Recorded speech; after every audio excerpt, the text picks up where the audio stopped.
Hello everyone, welcome back to my channel. I am the owner of Ask Fercci. My name is Fercci and I am here with Dr. Goldman today, and we're going to talk about stress and stress eating. Thank you so much for having us today. Of course, thank you for having me, and I'm excited to chat with you. Yay! So give us a little bit of an introduction. I'm Rachel Goldman. I'm a clinical psychologist specializing in health and wellness. In my private practice, mainly work with patients with disordered eating behaviors, which could be like stress eating, emotional eating, or other disordered eating behaviors, as well as weight management issues, stress management.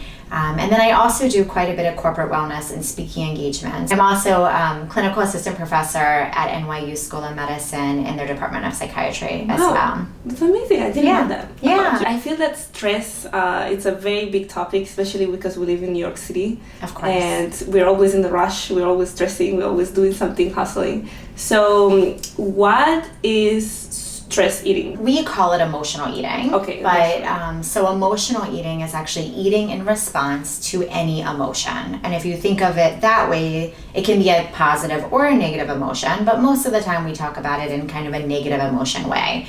So that could be sadness, that could be even boredom, but typically it's either sadness or stress that we see it a lot. That is when somebody feels emotional or stressed, that they then turn to food to feel comfort.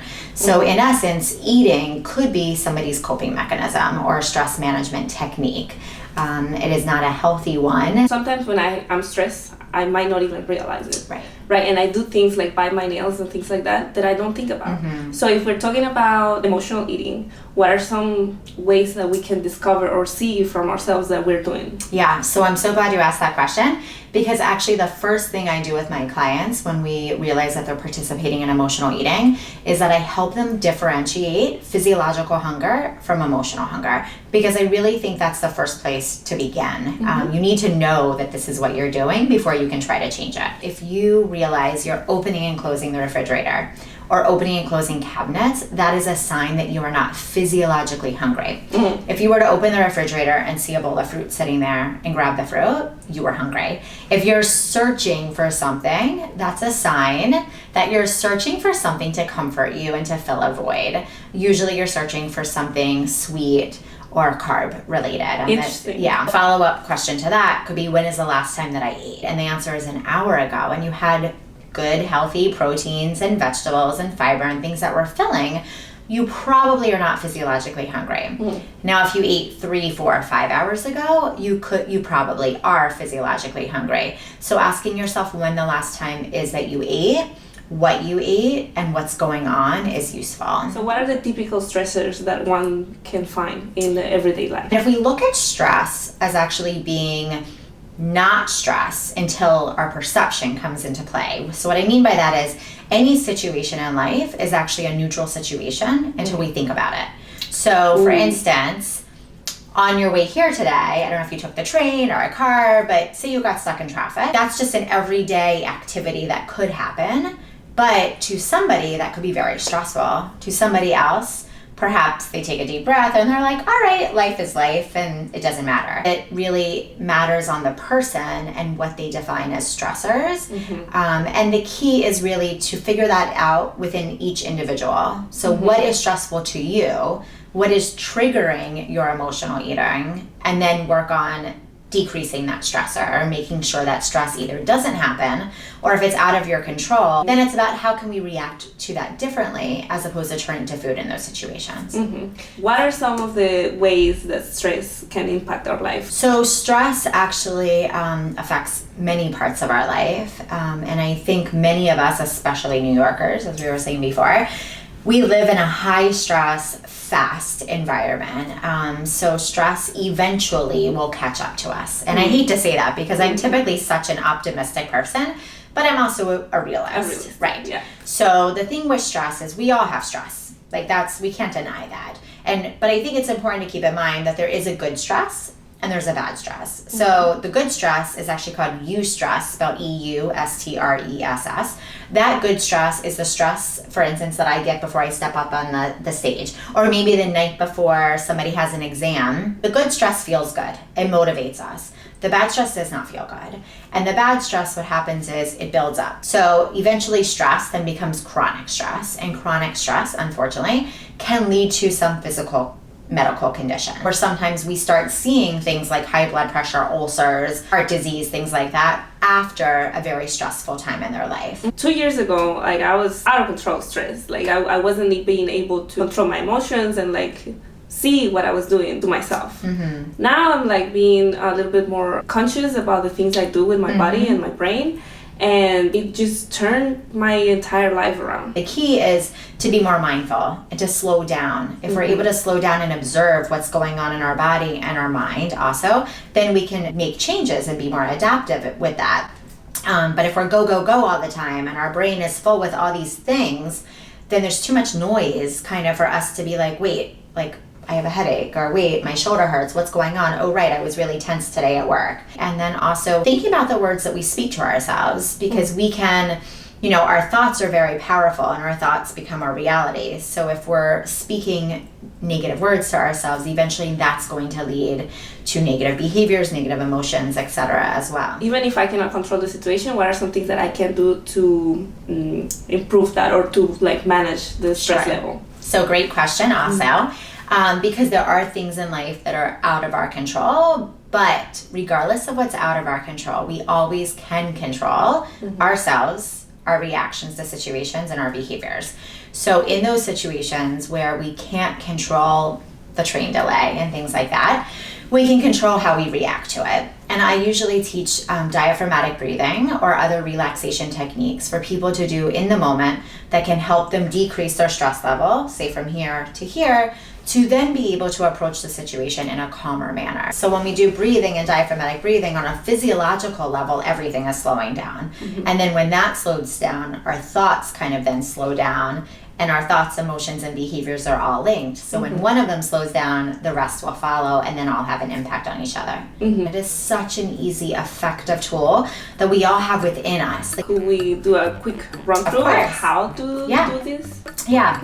So when I teach it, I tend to have people put both feet on the floor, and I have them put one hand on their chest and one hand on their abdomen. Now, the way that I explain it though is when you're practicing, this is very useful. Of course, in the moment, you're out in public, you do not need to be doing this, right? Like, exactly. But the only reason we do that is to see what's moving. You want to see if you're breathing more through your chest or through your diaphragm, with, of course, the goal to be breathing through your diaphragm. A lot of people also think deep breathing is like this, which does the complete opposite and actually makes us more stressed, because when we're doing this, raising our chest and our shoulders, everything is getting tenser and it actually is increasing our heart rate. So what we're gonna do is we're gonna take a breath in through our nose as our stomach expands as if there's a balloon in our stomach. Okay. Then we're going to exhale as if we're blowing out through a straw, and our belly is then going to go back in. It feels weird for some people if they've never done this type of breathing before, but with practice it will of course become more natural and automatic. Okay. But let's try. Let's do it. So we're going to take a breath in through our nose and our belly expands.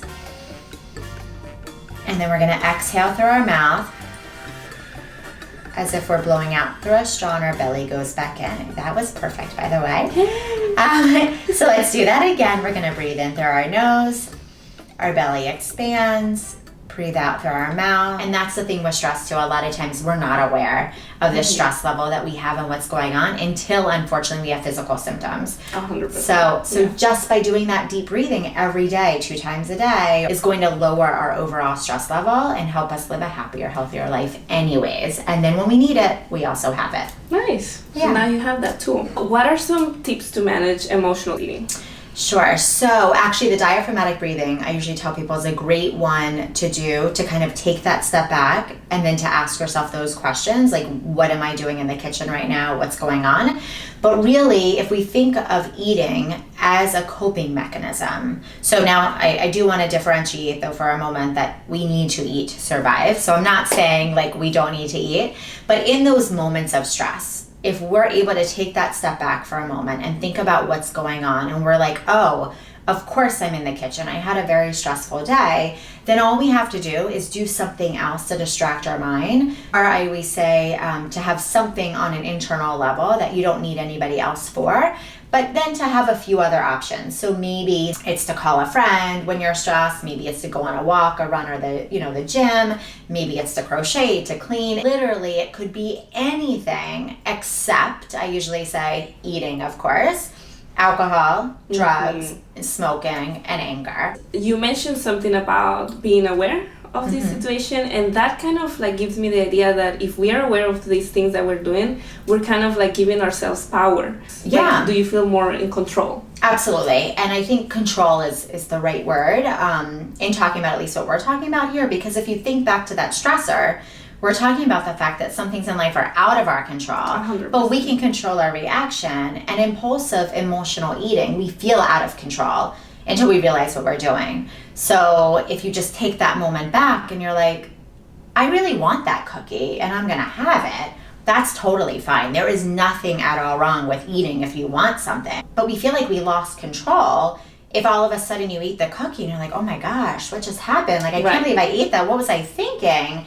So going into it, just that moment, we just need a second to step back and be like, what's going on? Maybe that's the deep breathing that makes us be more aware, and then we can make a rational decision. And that's the key, is knowing that you're in control and you have choices in life. I can have a cookie when I'm upset, or I can go on a walk. Maybe today you're gonna have the cookie, maybe tomorrow you'll go on the walk, and really there's no right or wrong as long as you're okay with the decision going into it. The worst part is when people feel bad and guilty about things afterwards. Yeah. And will that guilt be kind of like a signal of emotional eating?